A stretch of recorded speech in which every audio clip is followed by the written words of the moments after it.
Elle le fit asseoir à sa table dans un café bondé.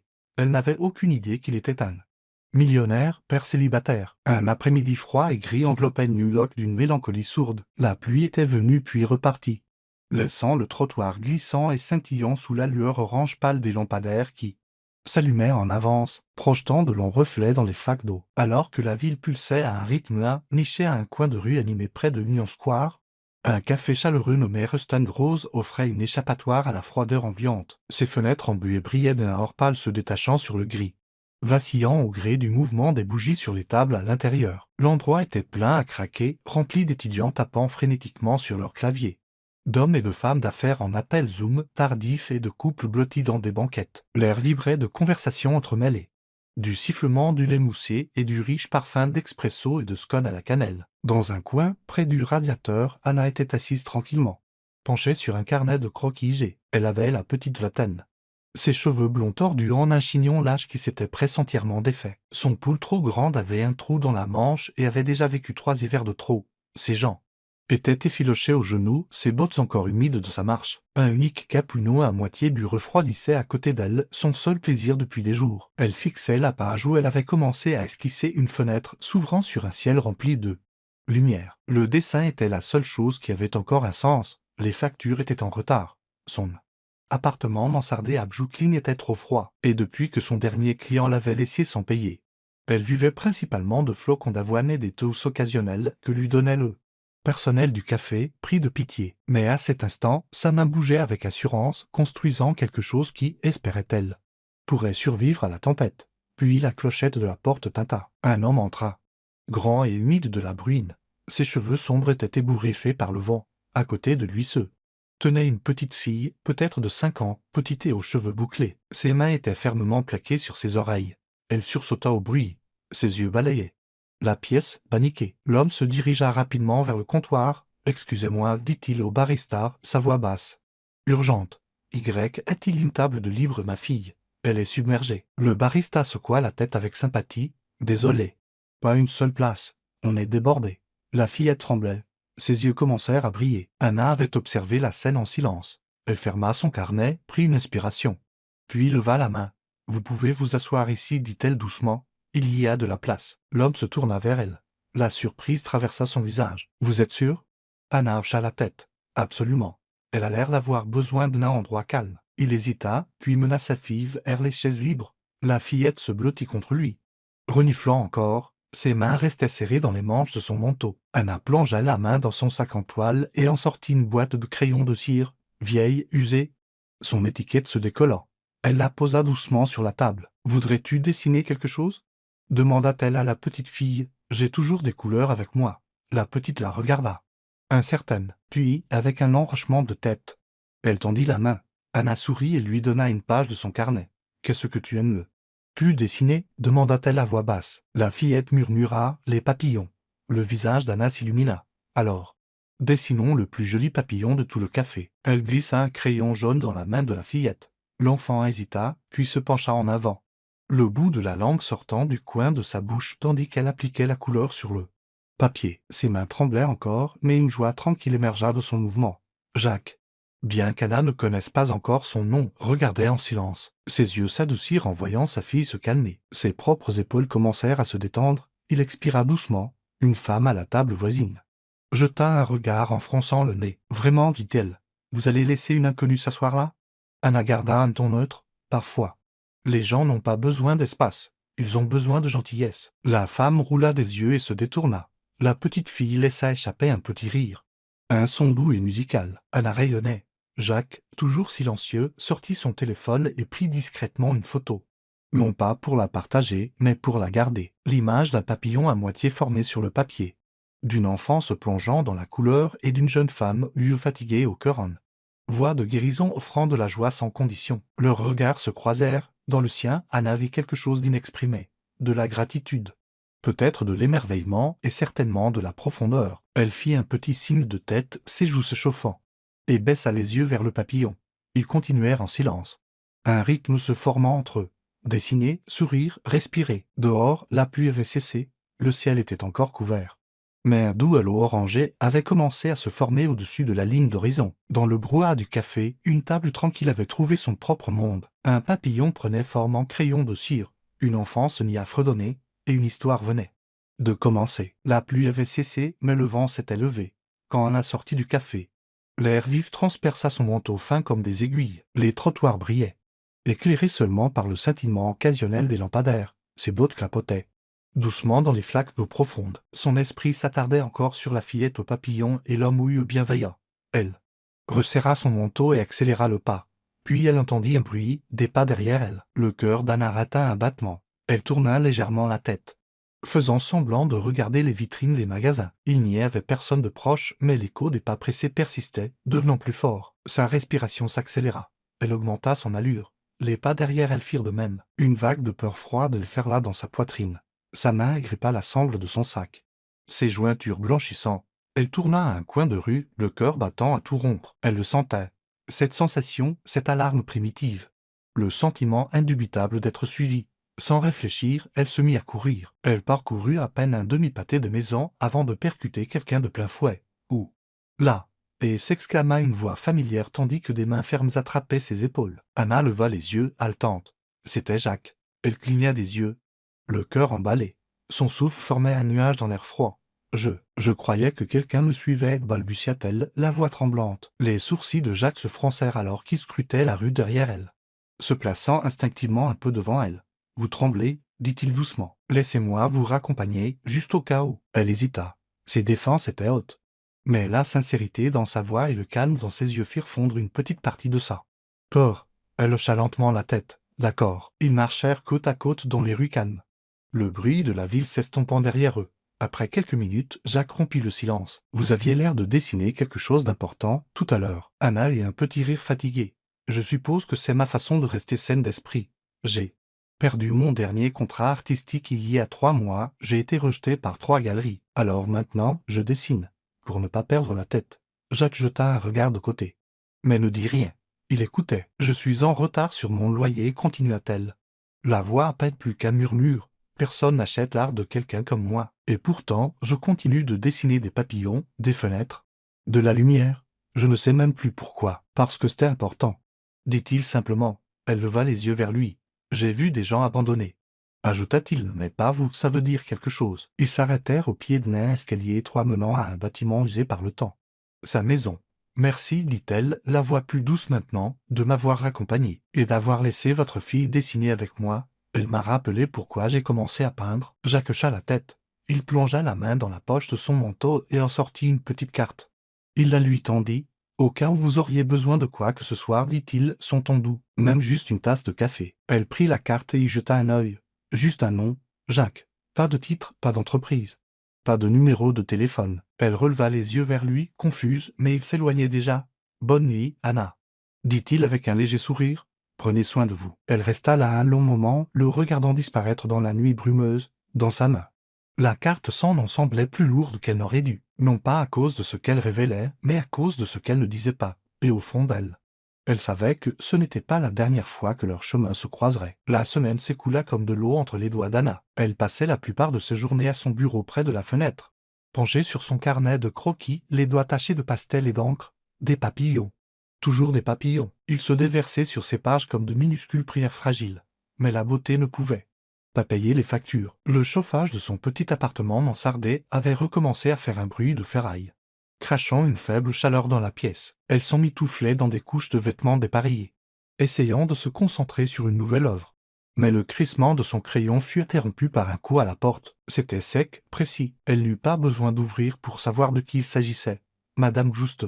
Anna inspira profondément et tourna la poignée. La propriétaire se tenait dans le couloir, les bras croisés, les lèvres pincées en une ligne fine. Ses sourcils fins étaient arqués dans une désapprobation perpétuelle. Vous savez quel jour on est, dit-elle sans un bonjour. Je sais, répondit Anna, s'agrippant au bord de la porte. C'est juste que j'ai besoin d'un peu plus de temps. L'expression de Madame Juste ne changea pas. Le loyer était du vendredi dernier. J'ai été généreuse, mais ce n'est pas une œuvre de charité. Je sais, dit Anna rapidement. J'ai un rendez-vous dans une galerie aujourd'hui, s'ils acceptent mon travail. Madame Juste la coupa. Si, c'est tout ce que j'entends de votre part. Je vous donne jusqu'à vendredi prochain. Mais si je n'ai pas la totalité du montant d'ici là, vous êtes dehors. Compris? Anna déglutit. Compris. La porte se referma derrière la femme et Anna s'appuya contre elle, expirant lentement alors que ses genoux menaçaient de céder. Plus tard dans l'après-midi, elle se rendit à la galerie. Celle qu'elle avait visitée des mois auparavant, celle qui lui avait un jour donné de l'espoir. Elle était nichée entre des boutiques et bars à vin. Ses murs blancs visibles à travers de hautes vitres, elle serra son carnet de croquis contre sa poitrine en entrant. La conservatrice, une femme impeccablement vêtue avec un carré strict et des talons qui claquaient comme des menaces, la salua d'un regard. Anna parla doucement. « Bonjour, je suis Anna River. Je suis venue soumettre mon travail. »« Vous êtes déjà venue » l'interrompit la conservatrice, ses yeux balayant sa veste usée et ses chaussures éraflées. La fille au papillon. Anna hocha la tête. La femme eut un sourire crispé. « Écoutez, l'art est pour les gens qui vendent, pas pour les rêveurs qui gribouillent des papillons dans les cafés. » Les lèvres d'Anna s'entr'ouvrirent, stupéfaites par la cruauté dans le ton de la femme. « Je suis désolée, » ajouta la conservatrice sans la moindre once de sincérité. « Mais nous ne sommes pas intéressés. » Elle tourna les talons et s'éloigna. Anna resta figée un instant, puis se retourna lentement et sortit, de retour dans la rue.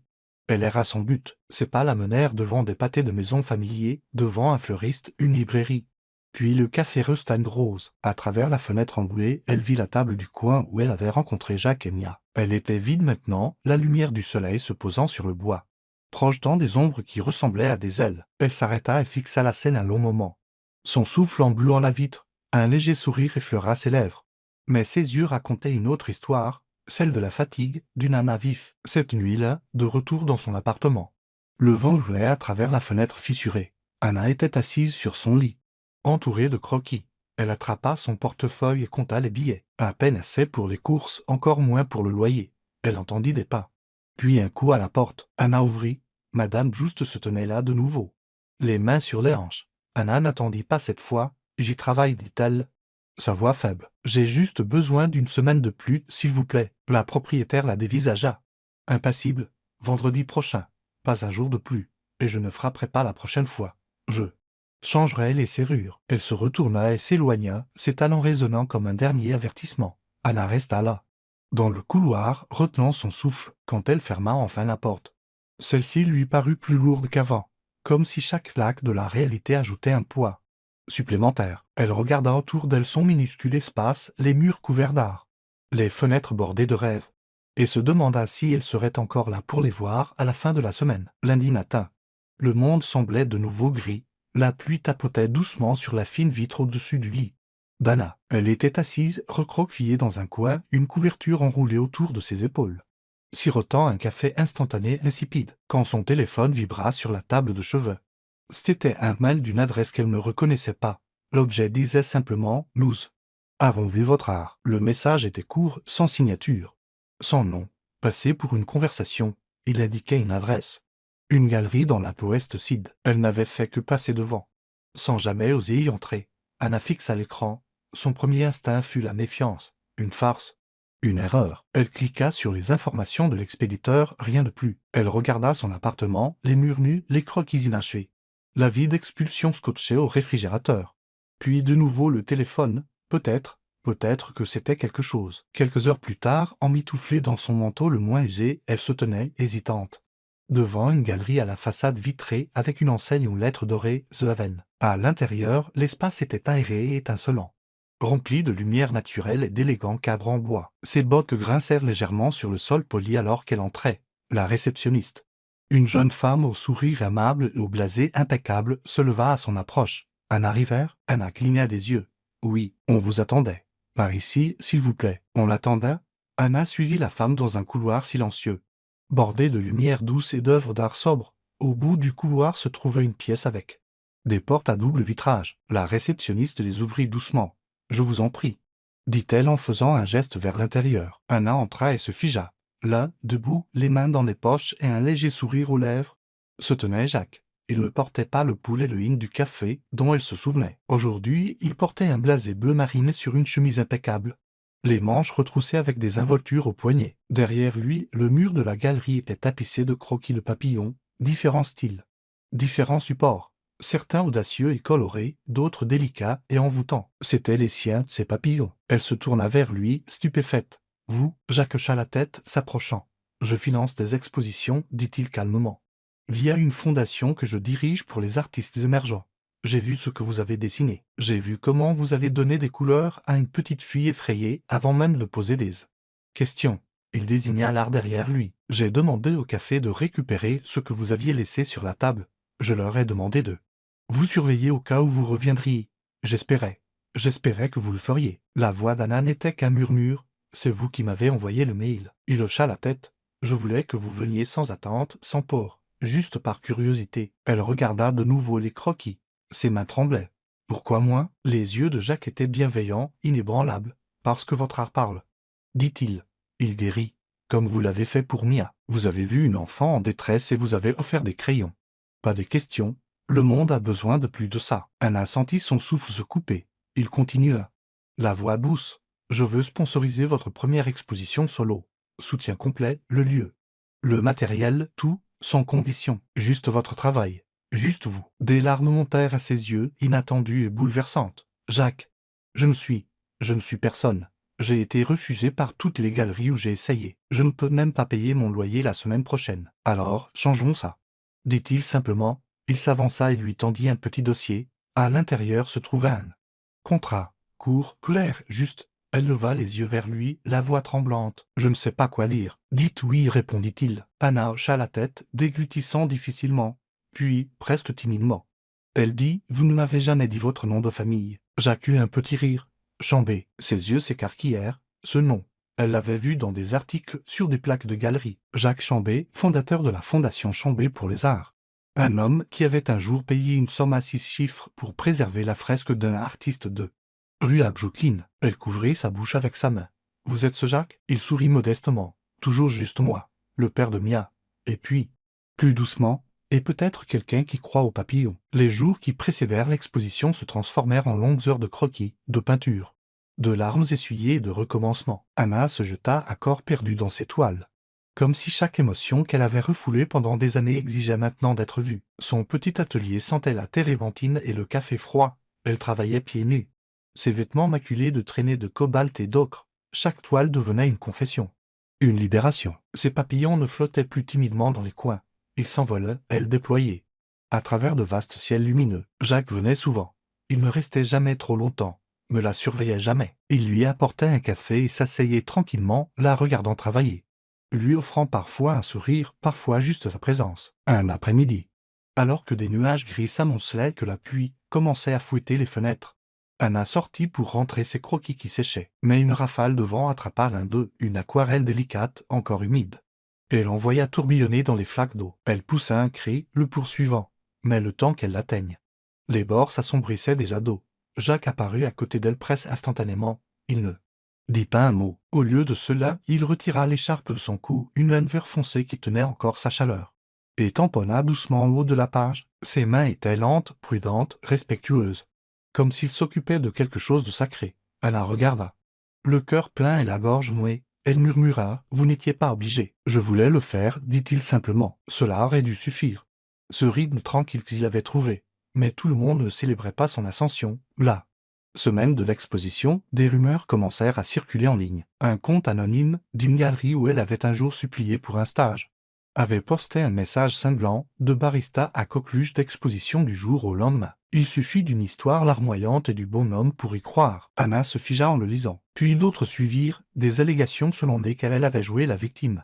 Utilisé sa pauvreté comme une performance, qu'elle avait manipulé son chemin vers le succès. C'était comme si quelqu'un avait plongé la main dans sa poitrine et lui avait serré le cœur jusqu'à ce qu'il se fissure. Cette nuit-là, elle s'assit sur le sol froid de son atelier, les mains tachées de peinture.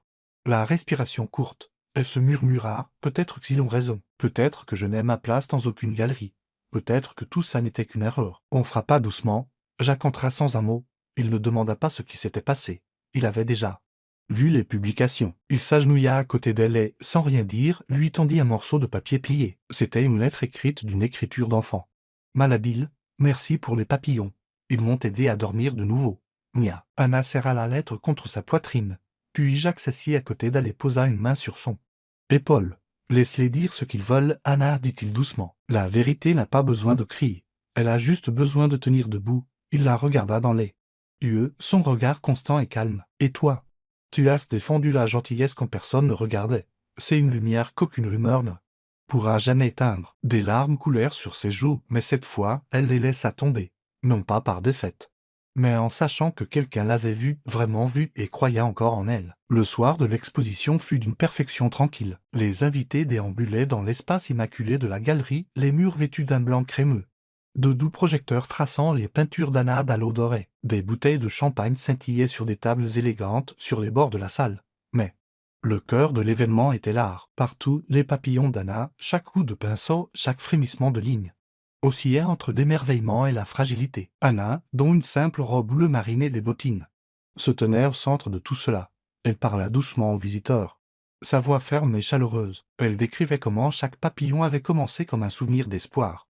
Comment la arrêtait devenue sa bouée de sauvetage. Par-dessus les épaules, elle sentait le regard de Jacques. Debout à quelques pas en arrière, il portait un costume aljaçaïte, une chemise blanche au col ouvert. Ses yeux brillaient, son expression un mélange de fierté et de protection. Les heures passèrent dans un tourbillon de conversation et d'admiration, alors que la foule se clairsemait. Anna sentit une vague de gratitude et de soulagement. Elle n'était plus seule. Puis, juste avant qu'Anna ne prenne un moment pour respirer, les portes de la galerie s'ouvrirent doucement, et elle était là, Mia, rayonnante dans une simple robe blanche qui chatoyait comme un clair de lune, dans sa petite main.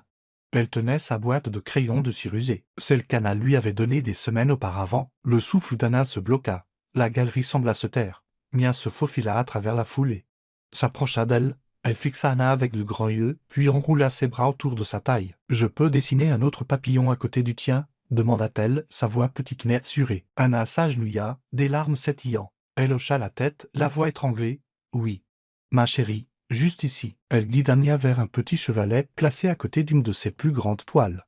Une toile de bleu et d'or superposée à un papillon émergeant de l'obscurité. Anna recula et offrit à l'enfant un crayon rose. Mia s'accroupit sur un tabouret. Doucement, elle commença à dessiner. De douces lignes se courbèrent et se connectèrent jusqu'à ce qu'un petit papillon radieux apparaisse à côté de la propre création d'Anna. Un silence tomba sur les invités restants, un moment de beauté tacite, de continuité. Jacques observait de l'autre côté de la pièce. Sa poitrine se soulevait et s'abaissait lentement. Son regard était fixe, la fierté l'envahissait, mais aussi la joie et le soulagement. Il s'avança, prudent de ne pas déranger la scène. Il offrit sa main à Anna.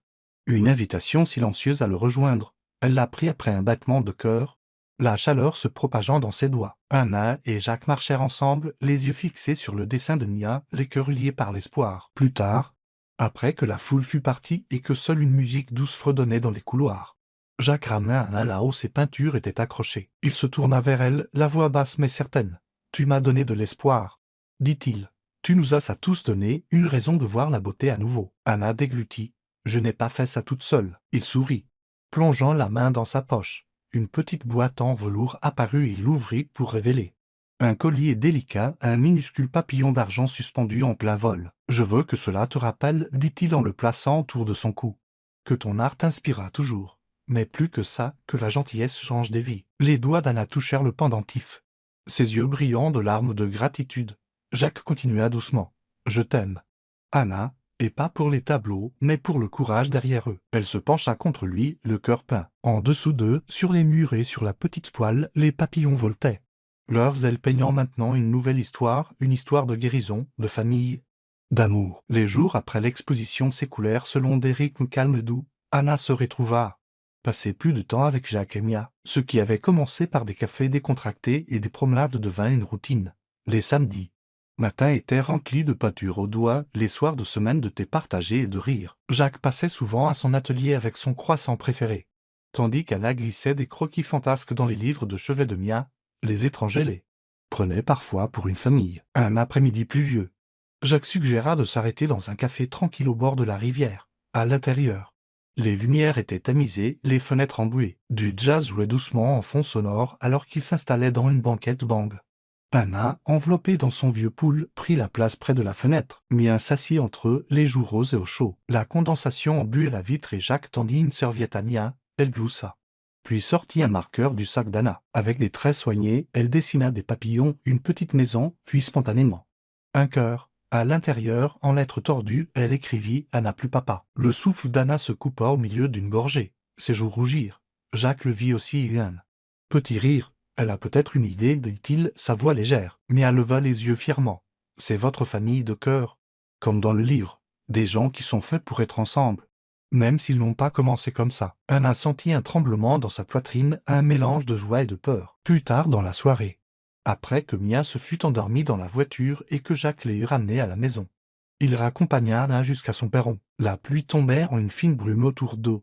La voix d'Anna était petite. Parfois. J'ai l'impression que c'est trop beau. Comme si je respirais trop fort. Tout pouvait disparaître. Jacques se rapprocha. Tu penses que c'est un rêve? Elle hocha la tête. J'ai tout perdu une fois. Quand la galerie m'a refusé. Quand je ne pouvais plus payer mon loyer. J'ai commencé à penser que je n'étais peut-être pas faite pour quelque chose de durable. Ni l'amour. Ni même l'art. Il prit sa main doucement. Anna, ce que tu as donné à Mia ce jour-là au café. Ce n'était pas juste des crayons. Tu lui as donné le calme quand je n'y arrivais pas. Tu lui as donné de la couleur quand tout semblait gris. Il marqua une pause. Sa voix douce mais sûre, tu l'as sauvé. Ça ne disparaît pas. Ses yeux s'embuèrent. Mais j'ai toujours peur. Alors, aie peur, dit Jacques. Sa poigne ferme. Mais aie peur avec moi. Parce que je ne vais nulle part. Elle leva les yeux. Cherchant le doute sur son visage. Il n'y en avait aucun. Seulement une chaleur constante. Je veux ça, murmura-t-elle, mais je ne sais pas comment être le foyer de quelqu'un. Tu l'es déjà, dit-il doucement. Pour elle. Et pour moi. Il se pencha et l'embrassa. Un baiser calme, certain. Une promesse. Pas une question. À l'intérieur du café. Le cœur que Mia avait dessiné était encore faiblement accroché à la vitre. La pluie brouillait ses contours, mais la marque restait, tout comme eux. Et pour la première fois depuis des années, Anna s'autorisa à croire en quelque chose de durable. Quelque chose peint de pluie et d'amour. Un an avait passé. Et les saisons de la vie d'Anna avaient complètement changé. Elle se tenait maintenant devant une salle de classe ensoleillée dans un centre communautaire niché à Brooklyn. Les murs étaient éclaboussés de fresques et de papillons en papier qui séchaient. Et le sol était moucheté de points de peinture. Des rires résonnaient dans l'espace, un chœur d'enfants rassemblés autour de tables en bois. Les mains collantes de colle et de joie. Le cœur d'Anna se sentait plus plein qu'elle ne l'avait jamais connu. Une fois par semaine. Elle animait un cours d'art gratuit pour les enfants défavorisés, certains luttant contre l'anxiété, d'autres issus de foyers brisés. Tous à la recherche d'un moyen d'expression. Elle guidait leurs mains, leur enseignait la théorie des couleurs et l'imagination. Mais plus important encore, elle leur enseignait la sécurité, la gentillesse et le courage de créer. Elle était maintenant la directrice artistique d'une fondation artistique à but non lucratif pour les enfants, entièrement financés par la branche caritative de Jacques. Mais plus que le travail, plus que l'atelier et le respect, ce qu'Anna chérissait le plus.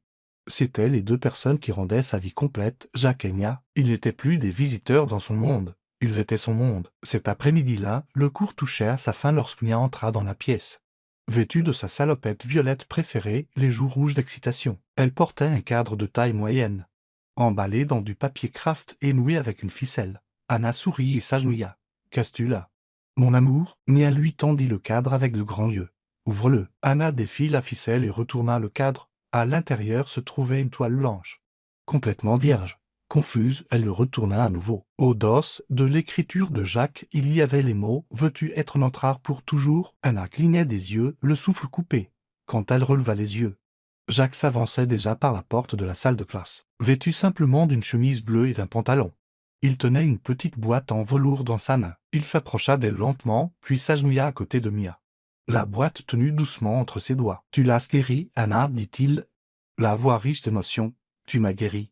Tu nous as montré comment colorier en dehors des lignes. Et trouver quand même la beauté. Tu nous as donné une histoire alors que nous ne savions pas comment en commencer une nouvelle. » Il ouvrit la boîte, révélant une bague délicate. En son centre, un petit saphir encadré d'or doux et tourbillonnant. Simple, élégante. « Comme elle veux-tu peindre cette vie avec nous ?» demanda-t-il. Pour toujours, Anna pouvait à peine parler. La pièce s'estompa autour d'elle. Les enfants regardaient en silence. La lumière du soleil filtrant par la fenêtre, le son de son propre cœur remplissait ses oreilles. Elle tomba à genoux, les larmes aux yeux. « Oui, murmura-t-elle, 1000 fois oui. » Mia poussa un cri de joie et les serra dans ses bras. Jacques les attira tous les deux dans une étreinte serrée, les rires et les larmes se mêlant dans la lumière de l'après-midi. Plus tard dans la soirée, après la fermeture du centre et le silence revenu dans la salle de classe, Anna prit son pinceau, sur la plus grande toile qu'elle ait jamais possédée. Elle commença une nouvelle peinture, non pas de papillon, mais de quelque chose d'encore plus précieux. Une petite fille aux cheveux bouclés, les yeux pleins d'émerveillement. Un homme grand, Fort et doux, sa main posée de manière protectrice sur son épaule. Et à côté d'eux, une femme aux cheveux d'or, sa main tendue, tenant un pinceau. Non pas pour dessiner ce qui avait été, mais pour façonner ce qui pourrait être une famille. Et en dessous, de l'écriture soignée d'Anna. Elle écrivit le titre, le tableau qui ne sèche jamais, parce que l'amour, comme l'art, n'est jamais vraiment terminé. Il grandit, il s'adoucit, il attend. Et il vit dans chaque coup de pinceau de gentillesse. La gentillesse n'est jamais juste un instant. Elle devient un chef-d'œuvre. Si cette histoire a touché votre cœur, ne serait-ce qu'un peu. Imaginez combien d'autres attendent d'être découvertes. Chez Histoire qui touche l'âme, nous croyons au pouvoir des petites bontés. Du courage tranquille et des moments qui réécrivent des vies. Si vous avez trouvé de l'espoir dans le voyage d'Anna et ressenti la chaleur d'un amour peint de silence et de couleurs, il y a tellement plus à venir. Abonnez-vous dès maintenant à Histoire qui touche l'âme, rejoignez une communauté qui célèbre la résilience, la compassion et la beauté de l'esprit humain. De nouveaux récits émouvants sont partagés chaque semaine. Conçus pour toucher votre âme et vous rappeler que même le plus petit acte de gentillesse peut devenir le chef-d'œuvre de quelqu'un. Cliquez sur ce bouton d'abonnement et laissez-nous continuer à inspirer votre cœur.